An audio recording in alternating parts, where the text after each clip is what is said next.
बिस्मिल्लाहिर्रहमानिर्रहीम, अस्सलाम वालेकुम। होता है शब और रोज़ तमाशा मेरे आगे।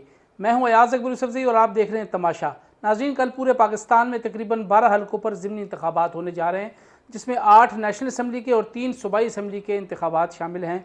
ये जो इलेक्शन था, इस हवाले से ये भी हमने आपको पहले ख़बर दी थी कि इसके मुलतवी होने के कभी चांसेस हैं, और आखिरी वक्त तक हमें यूँ ही लग रहा था कि ये इलेक्शन नहीं होंगे। इस हवाले से काफ़ी ज़्यादा खदशात भी थे, और हमें ये लग रहा था कि ये इलेक्शन जो इस वक्त सिनारियो है पूरे मुल्क में नहीं होंगे। लेकिन इलेक्शन कमीशन ने इसके बावजूद कि सिक्योरिटी खदशात का भी जो है वो वज़ारत दाखिला ने उनको आगाह किया, उसके बावजूद भी इलेक्शन कमीशन जो है वो ये चाहता था कि ये इलेक्शन हो।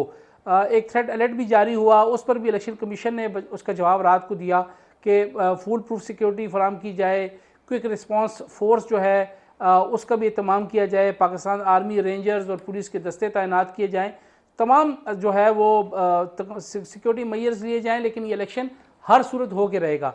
ये तकरीबन 9 इलेक्शन ज़िमनी इंतखाबात होने थे, इंतखाब होना था 9 हलकों पर नेशनल असम्बली की, जिसमें एक जो कुरम का नेशनल असम्बली का हलका था उसके ऊपर सिक्योरिटी की वजह से वो इलेक्शन नहीं हो रहा। बाकी 8 नेशनल असम्बली के यानी कौमी असम्बली के जो हलके हैं उस पर ज़िमनी इंतखाब हो रहा है। 3 सूबाई असम्बली, पंजाब असम्बली के वो हलके हैं जिस पर ज़िमनी इंतखाब होगा। उस हवाले से हम बताएंगे कि इस ज़िमनी इंतखाब का इसकी इम्पोर्टेंस क्या है और क्यों ये इस दफ़ा ज़्यादा महव गुफ्तगू है और लोग इस पर ज़्यादा बात क्यों कर रहे हैं, उसकी वजूहात क्या हैं, और इस इलेक्शन में थोड़ा सा हम एनालिसिस भी आपको देंगे कि इस इलेक्शन के हवाले से जो इस वक्त मुल्क की सियासी सूरत हाल है वो इस इलेक्शन के ऊपर कितना असरअंदाज होगा, और इस वक्त आगे जो इलेक्शन जनरल इलेक्शन होने हैं ये तमाम चीज़ें उस पर किस तरह असरअंदाज होंगी। एक तो ये मामला है। दूसरा, आज़म स्वाति के साहब के हवाले से जो बात हो रही है, जो उन्होंने उनके ऊपर जो केस बनाया है साइबर क्राइम एक्ट के तहत, वो उसमें उनका जो जिस्मानी रिमांड की इस्तदा थी, उस हवाले से जो है एक अपडेट है हमारे पास। तीसरा, जो अमेरिकन सदर जो बाइडन ने एक पाकिस्तान के हवाले से बड़ा ही एक अजीब सा बयान दिया है, उस पर भी थोड़ा सा हम ज़रूर हल्की फुल्की बात करेंगे, जो हमारे लिए बड़ा ही अलार्मिंग है और बड़ा ही अफसोसनाक भी है कि हमें नहीं समझ आती कि अमेरिका को और दूसरे ममालिक को पाकिस्तान से क्या मसला क्या है, और हमारी इंटरनल जो है सिचुएशन के अंदर और हमारे ऊपर ये बार बार इस तरह के बयानात देकर हमें क्यों पूरी दुनिया में बदनाम किया जा रहा है। पहले तो हम बात करते हैं इलेक्शन की। नाज़रीन, 8 जो है वो कौमी असम्बली के हल्के हैं, उस पर हम बात करेंगे और उसमें मुकाबला क्या होगा।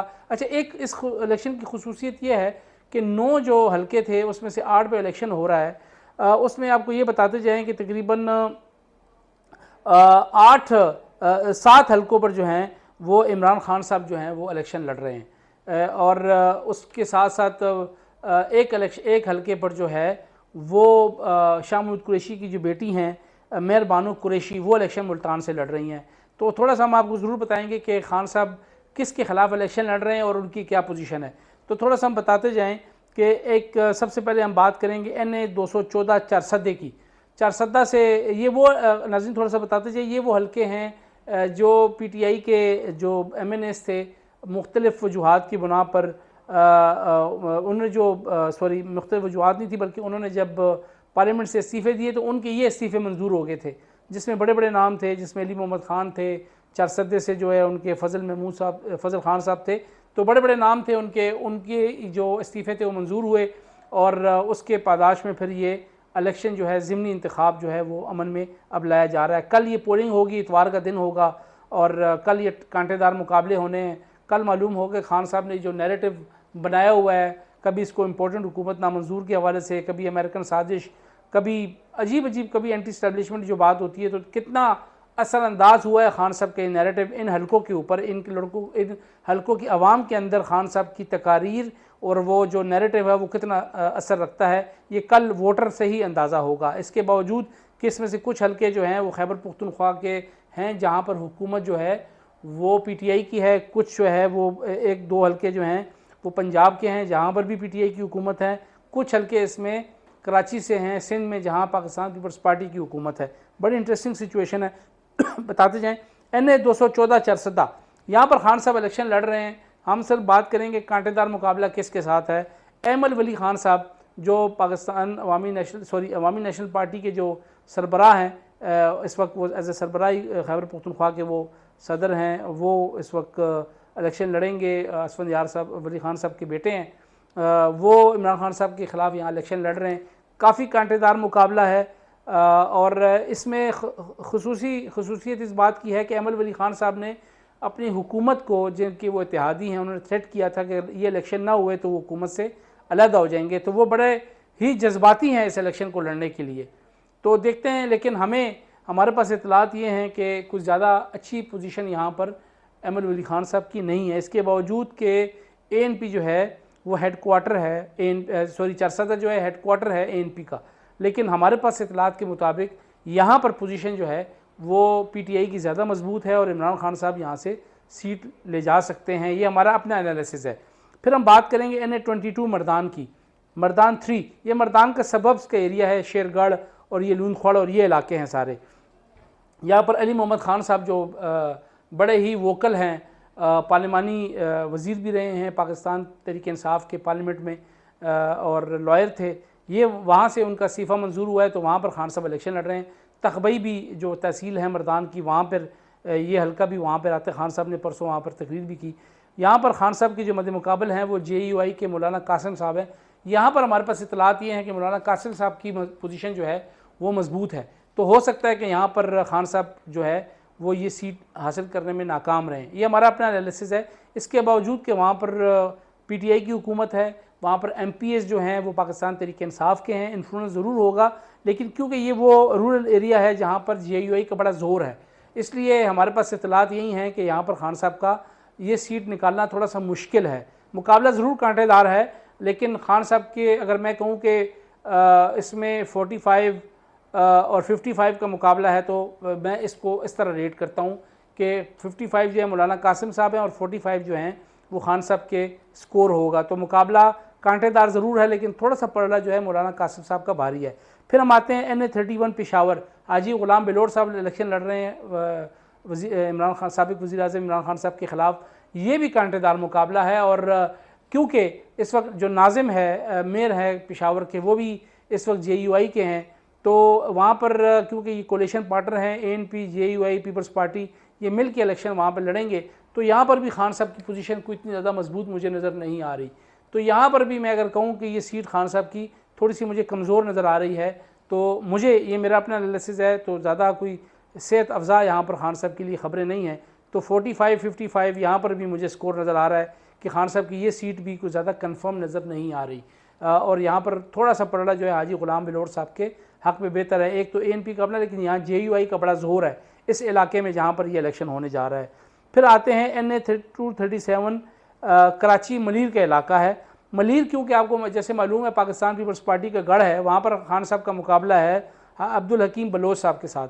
अब्दुल हकीम बलोच साहब आज़ाद हैसियत में भी यहाँ MNA रहे हैं, अब इनका ताल्लुक पीपल्स पार्टी से भी MNA रहे हैं और अब पीपल्स पार्टी के टिकट से ही इलेक्शन लड़ रहे हैं। तो बड़ा कांटेदार मुकाबला ज़रूर है, लेकिन ये भी सीट जो है खान साहब के पास ये टिकट भी कंफर्म नहीं है और ख़ान साहब ये सीट भी जो है ये हार सकते हैं या उनके हाथ से निकल सकती है।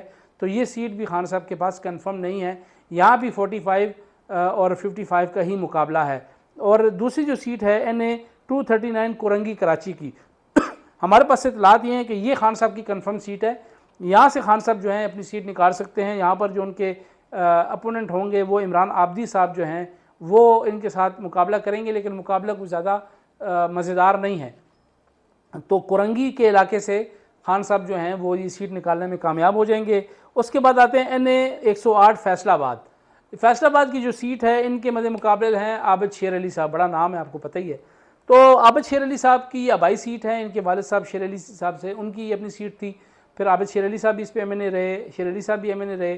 फिर जो है वो ये सीट जो है वो फिर PTI ने जीत ली। अब इस पर बाई इलेक्शन होने जा रहा है। अब शेर अली साहब इंग्लैंड चले गए थे जब ये हुकूमत चेंज हुई और सारा मामला, फिर वापस अब आए, अब वो सीट इलेक्शन लड़ रहे हैं। यहाँ पर भी खान साहब की सीट जो है वो कंफर्म नहीं है।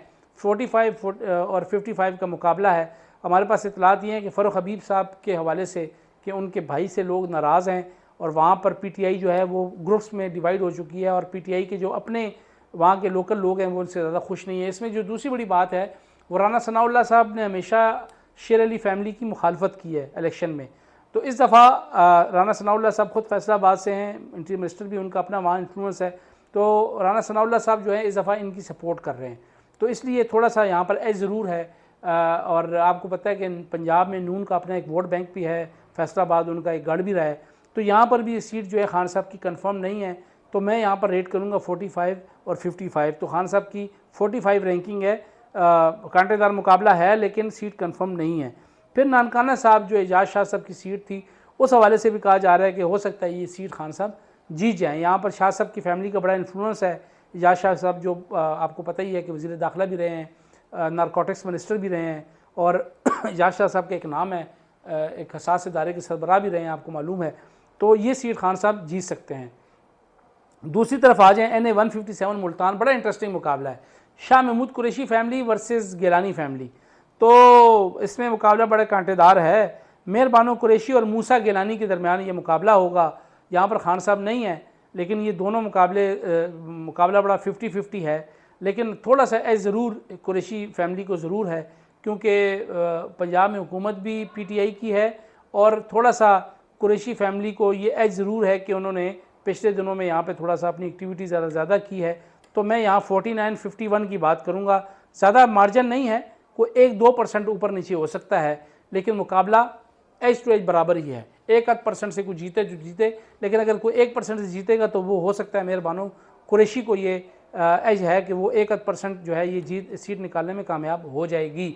तो यहाँ पर थोड़ा सा मैं ज़रूर ये दूंगा कि ये सीट PTI के हिस्से में जाती है। बाकी ये PP 139 और PP 239 और PP 209 ये प्रोविंशियल सीटें हैं।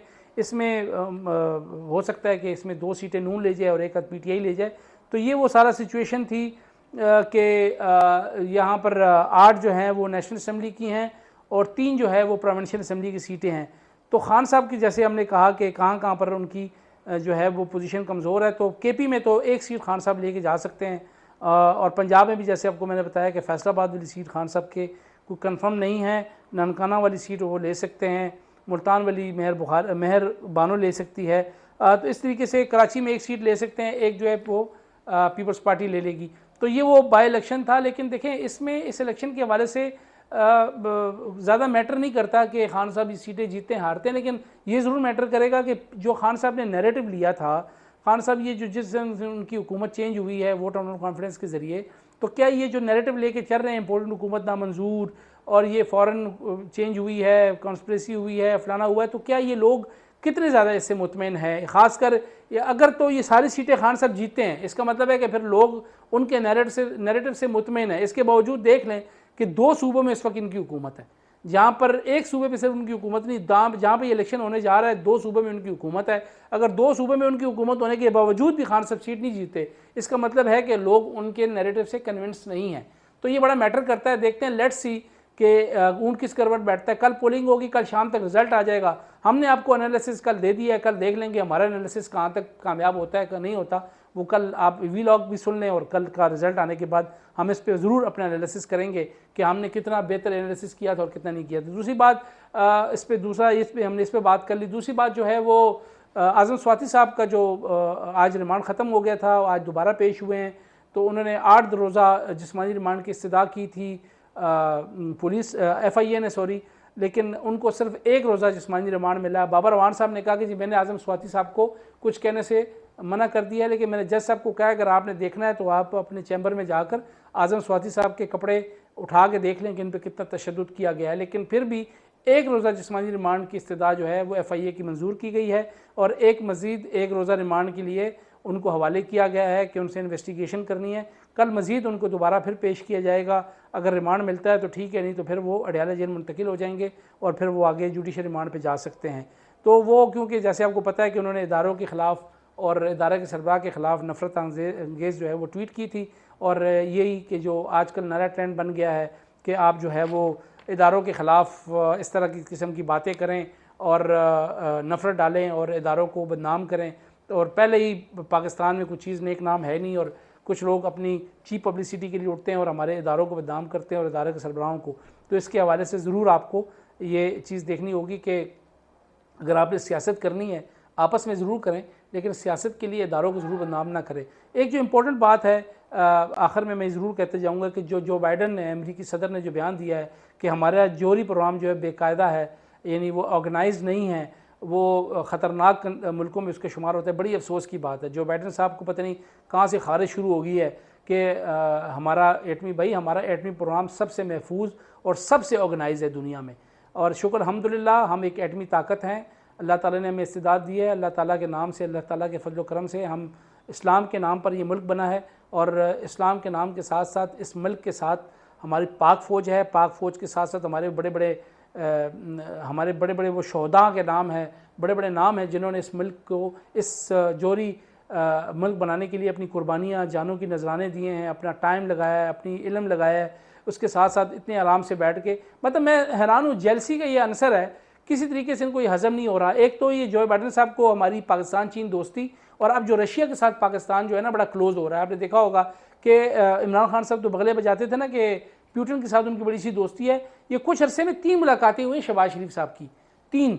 अभी कज़ाकिस्तान जब गए हैं शहबाज शरीफ साहब, दोबारा फिर पुतिन साहब से उनकी मुलाकात हुई है। तो ये अमेरिका को हज़म नहीं हो रही हमारा कि ये इतने बड़े बड़े लोग जो हैं वो पाकिस्तान के करीब क्यों आ रहे हैं, और पाकिस्तान अमेरिका की डिक्टेशन क्यों नहीं ले रहा, क्यों अमेरिका के मरहून मिन्नत नहीं है, क्यों अमेरिका के जो है वो पाँव में नहीं बैठ रहा। खान साहब को भी मैं कहता हूँ कि इसमें हमारी गलती भी बड़ी है कि बस कर दें अपनी इंटरनल सियासत के लिए अपने मुल्क को हम जाके कभी अमेरिका, कभी क्या। और भाई मेरे खान साहब या जो भी है हमारी और लोग हैं, प्लीज़ इसको अपने आप तक रखें, इस मुल्क की सियासत को सियासत के अंदर, मुल्क के अंदर सियासत रखें।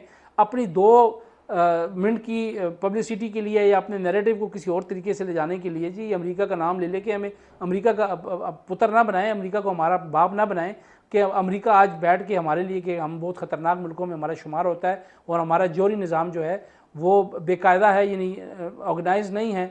और उसके हवाले से बड़ा स्ट्रॉन्ग रिबल्टल आया है। साबिक़ वज़ीर-ए-आज़म नवाज़ शरीफ साहब ने भी बड़ा स्ट्रॉन्ग रिबल्ट किया है, इमरान खान साहब ने भी बड़ा स्ट्रॉन्ग रिबल्ट किया है, फ़ॉरेन ऑफिस से बड़ा स्ट्रॉन्ग रिबल्ट करने जा रहा है। आज छुट्टी का दिन है, फ़ॉरेन ऑफिस खुल गया है, बिलावल भुट्टो साहब भी आ गए हैं, वज़ीर मुमलिकत भी आ गई हैं, सब वज़ीर-ए-आज़म भी इस पर बड़ा स्ट्रॉन्ग रिबल्ट देने वाले हैं। पाकिस्तान इस पर सोच समझ के बड़ा स्ट्रॉन्ग रिबल्ट देगा। अनइलेक्टेड लोगों का रिबल्ट देने में और हुकूमत पाकिस्तान को रिबल्ट देने में बड़ा फ़र्क है।